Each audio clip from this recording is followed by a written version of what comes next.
I'm very pleased to be here today because I can speak freely. I'm no longer a diplomat. During my 3 years as U.S. Ambassador to the European Union, I had to explain the European Union to Washington and the White House. You can imagine how easy that was. And when I felt really nasty, I tried to explain the comitology procedure to the White House. I know that was unfair. I noticed during my 3 years how poorly governments communicate. Our government in the United States, governments over here. And I witnessed it during our failed attempt at the transatlantic partnership, the free trade agreement. And I witnessed how European governments and also the EU institutions don't really communicate the benefits of EU integration. When I told my then 13-year-old son that I had been appointed by President Obama to be ambassador here, he looked at me, his eyes were wide with disbelief, and he said, "You?" It was a real morale-boosting moment for me, I can assure you, but it helped me articulate in my mind, why me? And the answer I gave to myself was, because I believe in Europe, because I believe in the positive impact of European integration, and I believe in the power of the US-EU relationship to address a series of shared challenges, both regional and global. I believe in Europe because I'm also a product of Europe. I'm a dual US-Italian national, and I've spent half my life in Europe, and I'm the grandchild of refugees from Italy, and a man, Benito Mussolini, who wanted to make Italy great again. Hashtag MIGA. That didn't work out so well, as you may remember. When my father was appointed by President Carter as U.S. Ambassador to Italy, my Italian mother helped him to understand the importance of personal relationships in Europe, in that great country. And I recall one conversation over the dinner table in which my mother announced that the government was going to fall the next day. And my father said, "That's impossible. We just had a senior staff meeting and we all agreed that the government, despite problems, is stable. It's not going to fall." Next day comes about, government falls. Dinner table conversation, my father asked my mother, "How on earth did you know that? What was your source?" And she responded, "Well, dear, I was at the hairdresser's yesterday, and the woman next to me, the mistress of Minister X, changed the name, told me that the minister would introduce a vote of no confidence for which he had the necessary votes." And here my mother paused for dramatic effect because she had trained as an actress on off-Broadway. And she said, "You know, dear, you really should spend more time at the hairdressers and less time with your senior staff." And there was a lot of truth. I can tell you, when I told that story to my senior staff, they were not very amused. I believe in the enormously positive impact of European integration. And as ambassador, I had the opportunity to work on the speeches that President Obama and Secretary of State John Kerry gave on these topics. On April last year, the President made an important address to the people of Europe. And in that speech, he quoted from former German Chancellor Adenauer, "European unity was a dream of a few. It became a hope for the many, and today is a necessity for all of us." And he added that it's also a necessity for the United States, because Europe's security and prosperity is inherently and indivisible from our own. A strong, united Europe is a necessity for the world, because an integrated Europe remains vital to our international order. And he said, I'm quoting, "Your accomplishment, more than 500 million people speaking 24 languages in 28 countries, 19 with a common currency in one European Union, remains one of the greatest political and economic achievements of modern times." It was, I think, a great speech. But there was one problem. It was delivered not by a European politician, but by the President of the United States. Few European politicians are giving speeches like that. And unfortunately, we no longer have a President of the United States giving speeches like that either. In October last year, Secretary of State John Kerry visited Brussels, and he gave a similar speech. And he said unity within Europe and partnership between the United States and Europe remain absolutely indispensable to global security and prosperity. And he said to Europeans, believe in yourselves as much as we believe in you. Now, sometimes it takes an outsider to tell you how much you've achieved. I have been struck at the defensiveness of many speeches given by national EU officials. These speeches are full of defensive words that emphasize protection from threats and change. And I can understand that officials need to demonstrate to their citizens that they are attuned to their fears about terrorism, uncontrolled migration, and fast-changing environment that includes technology shifts. But Europe cannot inspire a sense of solidarity with a defensive narrative. It needs to offer a vision. It needs a narrative that can inspire. Now, Europeans, I know, tend to mock the State of the Union addresses that presidents in the US give every year because they seem naive, they seem overly optimistic, they seem nationalistic.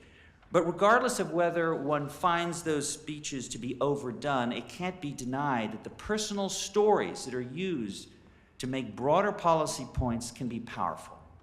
Images are powerful. I recently saw an interesting ad campaign for the EU, which compared the EU to a window, invisible in most circumstances, but unfortunately only noticeable when it's dirty or if it's cracked. The challenge is to make the EU less invisible by reminding people how it, like a window, lets light in and keeps the cold air out. The EU needs to convince more people that it cares about what they care about, that the EU protects and it empowers. Images and stories are powerful. Facts are not enough. I was a witness to this. During the TTIP negotiations, the US government and the Commission were showing up to debates with facts, big studies. And what was the other side doing? The critics were showing up with stories. They were showing up with passion about how the trade agreements would undermine Europe's standards and way of life. And I had the pleasure of seeing grown men dressed up as giant chlorinated chickens and Trojan horses. And guess what? When passion meets facts, passion nearly always wins. And that's why we need passion to support an argument. Former German Chancellor Helmut Schmidt used to say that whoever has vision should go to the doctor. But I disagree. Visions are essential to inspire. The Commission is right to focus on Erasmus+, on the Solidarity Corps, as areas that inspire pride. And we could add development assistance, humanitarian aid, climate change, good governance, and the protection of the rules-based order. All of those things are important. And these are areas where the United States is withdrawing. We now have a president of the US who doesn't believe in any of these things. And it should be a point of great pride in the European Union that it is becoming the world's leading actor. In many areas, the EU is a force multiplier, enhancing the ability of the member states to achieve important goals. We've seen it in global trade. We see it in development assistance, humanitarian aid. You see it in energy security. You see it in the protection of external borders. But positive messages don't sell themselves. They have to be sold. When I mention this to European governments and the European Commission, I sometimes get a horrified reaction. That's so American. Marketing is so American. It's a dirty word. There's little point in doing good work, however, if people aren't aware that it is being done. Positive messages can only be marketed by the right messenger. And I'm often reminded of the Zulu saying, I cannot hear what you say for the thunder of what you are.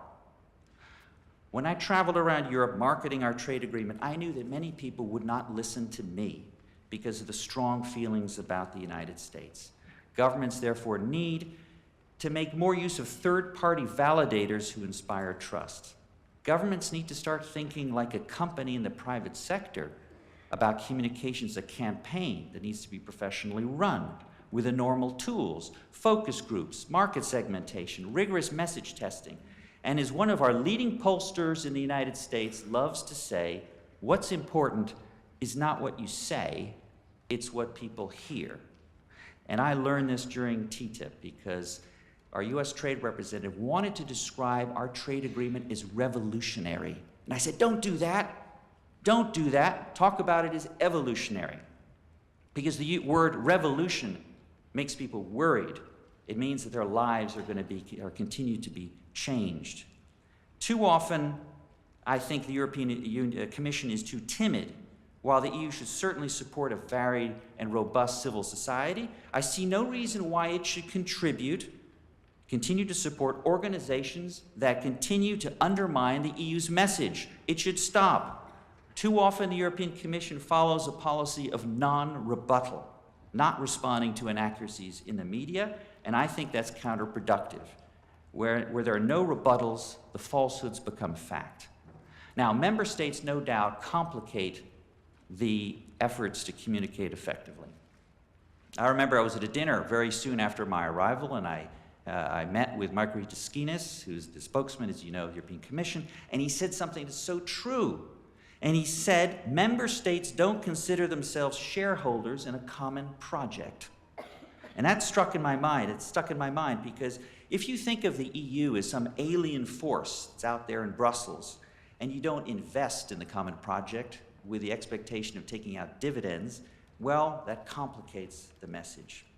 And it undermines the ability of Europe to communicate to its citizens the importance of the European project if national politicians continue to play the blame game. And one of the worst things that goes on is the member states have cast the European Commission and the EU as the agent of unfettered globalization and free trade. And what the EU should be doing is saying, we're here to manage better the process of globalization and free trade. Now, Europe usually communicates its purpose with ritual invocations about peace and stability. 70 years, we haven't had a war. That's great. It's an important point, and it can claim significant credit for anchoring Europe in a zone of democracy and stability and prosperity. Now, 2 years ago, I went to Riga to participate in the US-EU Transatlantic Legislators Dialogue. And I sat with the parliamentarians of the EU, Latvia, and the United States in Latvia's National Assembly. And I recalled how in January 1991, Latvians from all walks of life manned the barricades around that building, braving freezing temperatures and potential death at the hands of the Soviet army to prevent a communist coup. In 1983, I was studying in Krakow, and I met members of the Solidarity movement, and I interviewed Lech Wałęsa. And how meaningful it was for me, coming back here as ambassador, I handed a copy of that interview to his son, Jaroslav Wałęsa, who's a member of the European Parliament. One generation it's taken to go from a man who was under house arrest in Poland to his son who is representing Poland in a free parliament, the European Parliament. How amazing is that? Now, many of Europe's youth may have forgotten this history.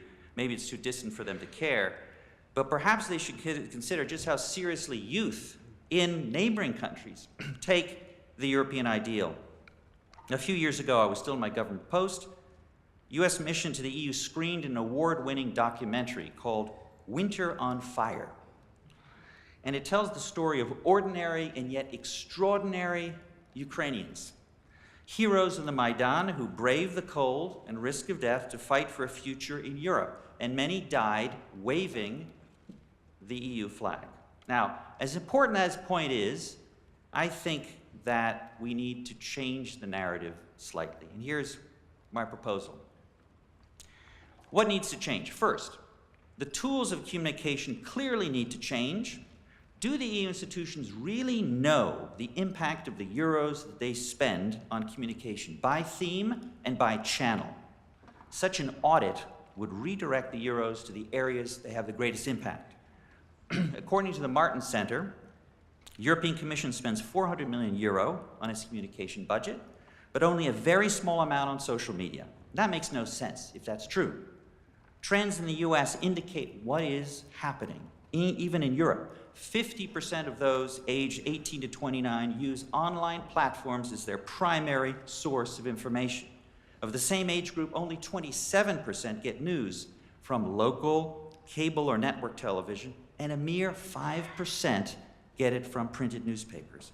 It's estimated that in just 5 years' time, consumer video will move from 64% of all internet traffic to making up more than 82%. Another important reality is that sustained success in market on social media now requires paid advertising. So with a $400 million budget, the Commission could and should shift significant sums of money to social media. I know it's doing it already, including short video clips in tweets, and cut back on expensive print campaigns. What's more effective? What's more effective, a glossy printed brochure or a 2-minute video embedded in tweets saying this is how the EU is delivering humanitarian aid and foreign aid to the developing world? Just see how effective the Leave campaign in Brexit was. Using a small budget, a £7 million budget, they sent out more than 1 billion targeted advertisements, mostly through Facebook. So what do businesses do to avoid being hacked by cyber criminals? They hire the hackers. So maybe the Commission should, well, it's not to hire hackers. They should hire the people who've been so successful in running campaigns against the EU, if they can do that. Because those people know how to be successful. They did it on ACTA, they did it on TTIP, they did it on CETA. Second, the EU affairs need to be part of the national debate. More resources need to be directed at training national journalists in EU affairs. Third, the messages need to change. In today's environment, there are 2 critical themes that need to be repeated and are of general application across everything the EU does. Security, physical security and economic security, and choice. These are the 2 issues that preoccupy the vast majority of Europeans. Choice, I think, is probably the key concern of the young. Appealing to the young has to be the primary objective. The millennials want, I think, everything. Talking to my children, that's what they want. They want it now, and they want it cheap. And the EU is their natural partner in getting them more choice, offering them more choice at lower cost. Think of downloading digital content from anywhere in Europe, or transporting that content across Europe once they've downloaded it. Free competition obviously enables more choice at lower cost. They can study more, travel more. EU needs to be less timid in selling its message to the young. Sell. Be a little more American, if I can say. Sell. Now, it's already the case that the EU's assistance to member states through structural funds is mentioned in billboards and plaques near bridges and roads and airports and so forth. And there's a regulation about this. It's very detailed about what member states have to do. Well, take a page from that book. Why not acknowledge the EU's role in other ways as well? And here I'll conclude. A few ideas. The EU could have required companies to recognize in their advertisements that the ban on mobile phone charges, on roaming charges, is due to EU legislation. Now, I recall being in London and seeing the Vodafone advertisements, and Vodafone was saying, we're doing this for you, our customers. We're offering this for you. They didn't mention the EU once. It should have been mentioned. When data portability and unjustified geo-blocking legislations are passed, the EU should consider requiring online content sites such as Apple iTunes, Amazon, and Netflix to specifically recognize the role of the EU in enabling consumers to access content. Why not? Why not oblige EU banks to publicize that depositors enjoy a €100,000 deposit guarantee thanks to EU legislation? Why not oblige search engines to publicize on their websites that those using their services benefit from privacy guarantees under EU law?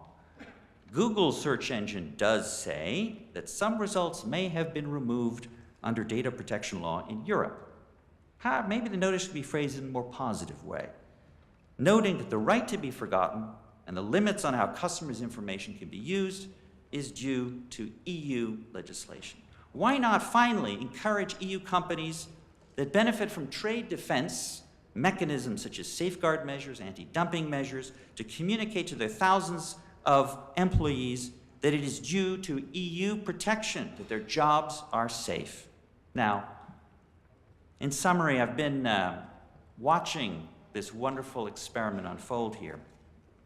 There's never been more urgent time for the EU institutions to reinforce positive messages about the EU's contributions to peace, to stability, to democracy, to prosperity and safety, all of those things, but also choice.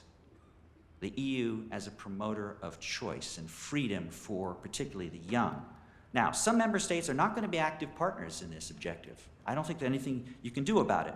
The EU should continue to refine the messages that will find the greatest resonance to people in their daily lives and to identify new ways of delivering those messages. So I wish you luck. A lot hangs in the balance. Thanks very much.